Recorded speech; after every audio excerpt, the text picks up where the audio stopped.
¿Cómo va? Hoy vamos a meternos de lleno en uno de los textos más importantes y la verdad más polémicos de Sigmund Freud, las palabras preliminares a su famoso historial clínico del caso Dora. Y ojo, que esto no es un simple prólogo, para nada, es una defensa, una declaración de principios y sobre todo la presentación de un método que lo cambió todo.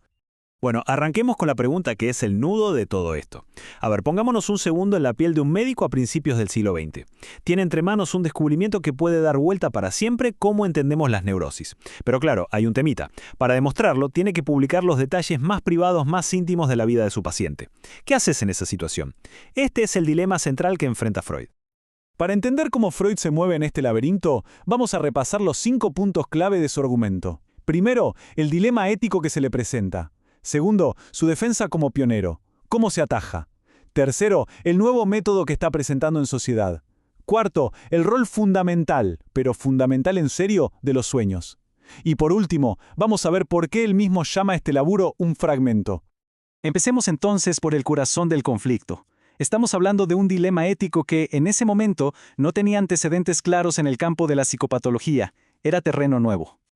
Acá está la tensión, planteada bien clarita. Por un lado tenés el deber médico, el secreto profesional de toda la vida. Freud sabe perfectamente que la paciente le confió sus secretos bajo esa promesa. Pero por otro lado, siente un deber con la ciencia, que para él era, en definitiva, un deber con todos los futuros pacientes que se podrían beneficiar de este nuevo saber. Y el tema era súper delicado por la idea que Freud tenía de la histeria. Él sostenía que la causa de la enfermedad estaba metida de lleno en la vida psicosexual del paciente.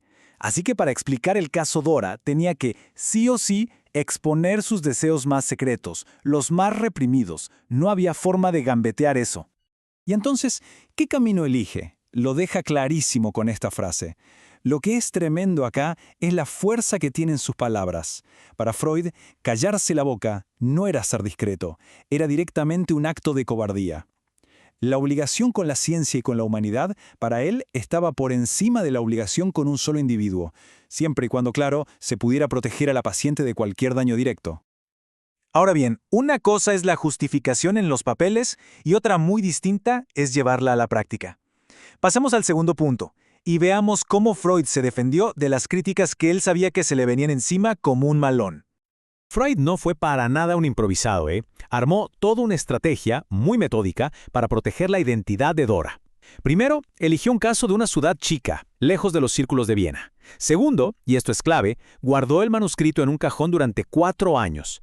Tercero, cambió absolutamente todos los nombres, no dejó ni uno. Y cuarto, lo publicó en una revista para especialistas, no en un medio masivo. Quería un público académico, no el chusmerío barato.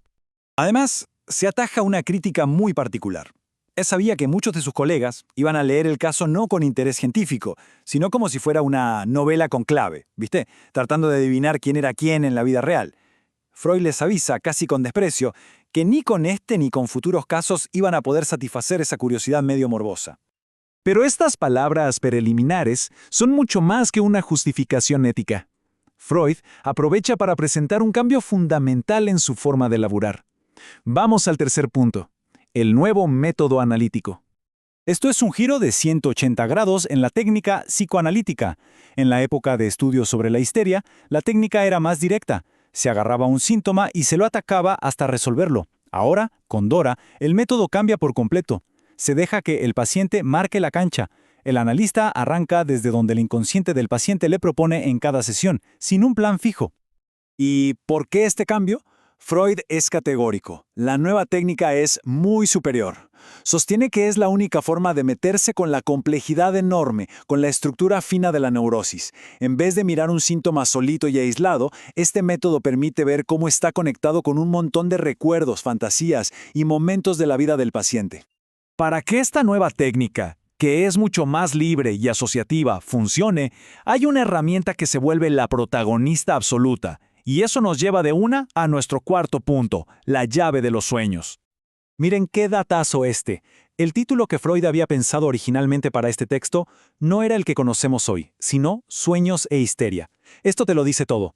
Para él, el caso Dora era una sola cosa con la interpretación de los sueños que había desarrollado en su libro de 1900. Y lo remarca con esta cita. Es una advertencia directa a sus colegas y a cualquiera que quiera estudiar su obra. Les está diciendo, che, si no se toman el laburo de entender cómo funcionan los sueños, no van a cazar una de la histeria ni de las otras neurosis. Es un requisito que no se negocia. Y llegamos al último tramo, donde Freud muestra una honestidad intelectual que es admirable, reconociendo los límites de su propio trabajo. Hablemos de por qué esto es un fragmento. La razón principal por la que este análisis es un fragmento tiene que ver con su duración. El tratamiento con Dora fue increíblemente corto, duró apenas 3 meses.